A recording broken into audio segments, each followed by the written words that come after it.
बिहार विधानसभा चुनाव में महागठबंधन ने एक से एक बड़े स्टार प्रचारक मैदान में उतारे हैं, तो वहीं एक चेहरा ऐसा भी है जिसने खुद को ही महागठबंधन के लिए मैदान में उतार लिया है।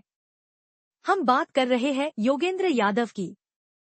राजनीतिक रणनीतिकार और वरिष्ठ विश्लेषक योगेंद्र यादव भी बिहार चुनाव में एंट्री मार चुके हैं और ये ऐलान भी कर दिया है कि वो किसके लिए बिहार आए हैं। की तारीख में बिहार में जिसको महागठबंधन कहा जा रहा है या राष्ट्रीय स्तर पे जो इंडिया गठजोड़ है, हम बिल्कुल स्पष्ट रूप से उसके समर्थन में, ताकि बीजेपी को हराया जा सके, ताकि देश को बचाया जा सके। बिहार में आते ही योगेंद्र यादव ने एक कहावत के जरिए बोलते हुए महागठबंधन के समर्थन में प्रेस कॉन्फ्रेंस कर डाली।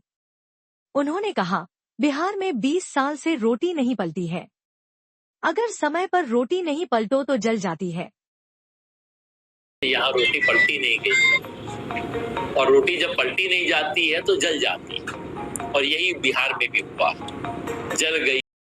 लेकिन महागठबंधन के इस स्वघोषित प्रचारक के बयान पर देश के जाने माने वरिष्ठ पत्रकार और राजनीतिक विश्लेषक भाऊ तोरसेकर क्या राय रखते हैं, सुनिए उन्होंने योगेंद्र यादव के बारे में क्या कहा है। कि ये कैमरा जीवी है, आंदोलन जीवी नहीं। आंदोलन का मतलब रास्ते पर लोग उतर जाते हैं, मार खाते हैं, जिसको लोग अरेस्ट किया जाता है, पुलिस अरेस्ट करती है, जेल जाते हैं, केसेस फेस करना पड़ता है, वो आंदोलन जीवी।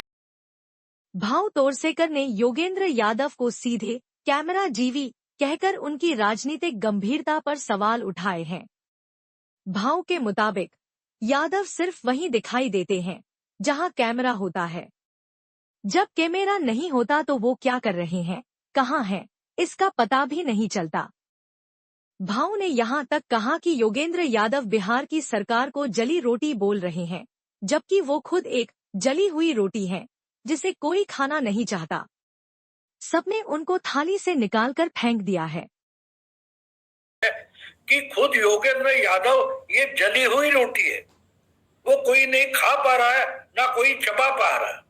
आम आदमी पार्टी में गए, उन्होंने काट कर देखा, चबा कर देखा, थूक दिया। भाव की टिप्पणी इसलिए मायने रखती है क्योंकि एक तरफ एनडीए है जिसमें एक एक रणनीति मैदानी स्थिति को देखकर बनाई जा रही है, दूसरी तरफ महागठबंधन के लिए ऐसे चेहरे मैदान में मोर्चा संभालने आ रहे हैं जिनके पुराने बयान सुन लेंगे तो आप खुद समझ जाएंगे कि ये कैसा माहौल बनाते हैं और खुद इनको कितना माहौल समझ में आता है। सुनिए योगेंद्र यादव का ये पुराना बयान।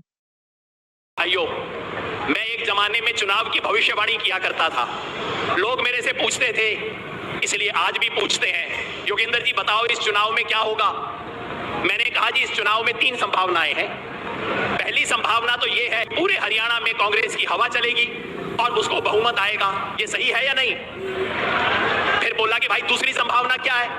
मैंने कहा दूसरी संभावना ये है कि हवा ही कांग्रेस की आंधी चलेगी हरियाणा में, ये सही है कि नहीं है। फिर मेरे से बोले भाई ये दोनों के अलावा तीसरी संभावना कौन सी बच गई है। मैंने कहा तीसरी संभावना ये है कि सुनामी चलेगी यहाँ पे कांग्रेस की। अब आप बता दो हवा। अब बात करें एनडीए की।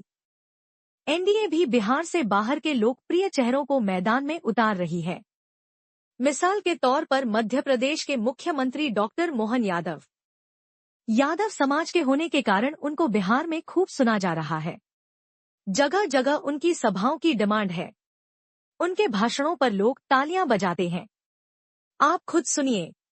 मुझे भी इस बात का आनंद है, मेरे परिवार में भी कोई सांसद नहीं, कोई विधायक नहीं, मंत्री का तो सवाल ही नहीं हो, मुख्यमंत्री सोच भी नहीं सकते। लेकिन मुझे इस बात का गर्व है, आपके परिवार के गोपाल को भी उठाकर मुख्यमंत्री बना करके हमारे लिए जो मौका दिया है, ये हमारे अपने उस गौरवशाली अतीत के उस सम्मान का प्रतीक भी है, जिसके लिए भगवान कृष्ण ने जीते जी सदैव संघर्ष किया।